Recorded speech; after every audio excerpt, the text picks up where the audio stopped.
भारत के स्टार्टअप्स ने पिछले 10 सालों में बिलियंस कैसे रेस किए। बायजूस, पेटीएम, ओयो जैसे नाम दुनिया भर में मशहूर हैं, लेकिन कुछ ही सालों में इनके सपने बिखर जाते हैं। आज हम समझने वाले हैं कि गिरने की असली कहानी होती क्या है स्टार्टअप्स की, और किस हिसाब से स्टार्टअप एकदम उठ के और एकदम गिर जाते हैं। तो चलो इस चीज़ को देखते हैं। बायजूस एक फेलियर है। बायजूस का तुमने देखा होगा। नेक्स्ट ये नहीं पता लगा सकते कौन सा होगा, लेकिन काफ़ी सारे लाइन में है। अब जैसे बायजूस है एक एडटेक जाइंट जिसने करोड़ों स्टूडेंट्स पढ़ते थे। और पेटीएम डिजिटल पेमेंट का पोस्टर बॉय। ओयो हर गली हर शहर में अफोर्डेबल होटल्स का प्रॉमिस। ये सारी चीज़ें आपकी स्टार्ट हुई। इन्वेस्टर ने इन स्टार्टअप को फंडिंग के साथ साथ वैल्यूएशन का रॉकेट दिया, और बायजूस ने टाइगर ग्लोबल और सिकोवा जैसे फंड से पैसे उठाए। अब जो पेटीएम ने सॉफ्ट बैंक और आर्ट ग्रुप से बैकिंग ली है, और $20 बिलियन प्लस तक की वैल्यू इसकी चली गई आज के टाइम पे। ओयो ने मसाई यूसा सन का ट्रस्ट जीता और दुनिया भर में एक्सपेंड करने निकली अलग अलग चीज़ों के साथ।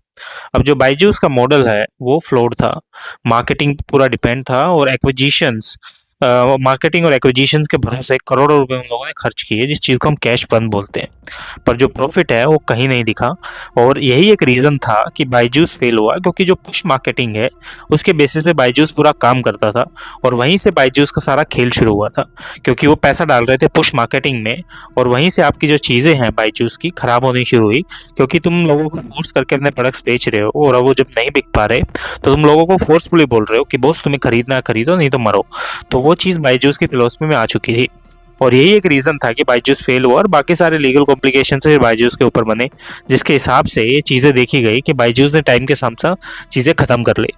अब पेटीएम आईपीओ है सबसे बड़ा डिजास्टर था, क्योंकि रेवेन्यू और प्रॉफिट स्टोरी इन्वेस्टर को कन्विंस नहीं कर पाई, क्योंकि पेटीएम का आईपीओ भी वही चीज़ है कि डंप करके आपका बेचा गया था, और टेक्निकली वहीं से इसने पैसा लगा के पेटीएम के आईपीओ में लोगों ने कन्विंस किया था।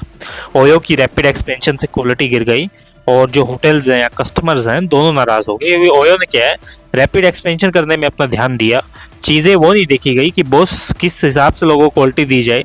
जितने हैं ऑलरेडी उन पे आप ध्यान दो और उनको क्वालिटी प्रोवाइड आपकी देखी नहीं गई। ओयो का रैपिड एक्सपेंशन इतना था जिसकी वजह से चीज़ें क्या खराब होती गई उसके लिए। अब जो तुम यूनिट इकोनॉमिक्स पे फोकस करो या सिर्फ वैल्यूएशंस पे नहीं, ये चीज़ हमेशा बोली जाती है, और यही चीज़ के बेसिस पे जो फंडिंग है इन्वेस्टर्स हैं सारा पैसा डालते हैं। अब जो गवर्नेंस है वो ट्रांसपेरेंसी है, वो बिना ट्रस्ट के कोई भी कंपनी गिर जाती है, वो चीज़ भी यहाँ देखी जाती है, क्योंकि गवर्नेंस अगर तुम्हारा सही से काम कर ही नहीं रही तो तुम कैसे करोगे। बिना ट्रस्ट के तो तुम चीज़ें कर ही नहीं सकते।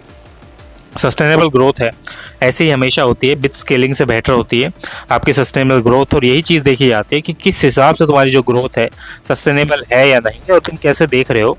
वो चीज़ तुम्हारे लिए सबसे बेनिफिशियल तरीका रहती है किसी भी चीज़ को करने का, क्योंकि अगर तुम्हारी ग्रोथ सस्टेनेबल नहीं है और जो ग्रोथ है तुम्हारी वो वन टाइम है, तो उस केस में क्या है, तुम्हारी कोई भी कंपनी है वो रन नहीं हो पाएगी।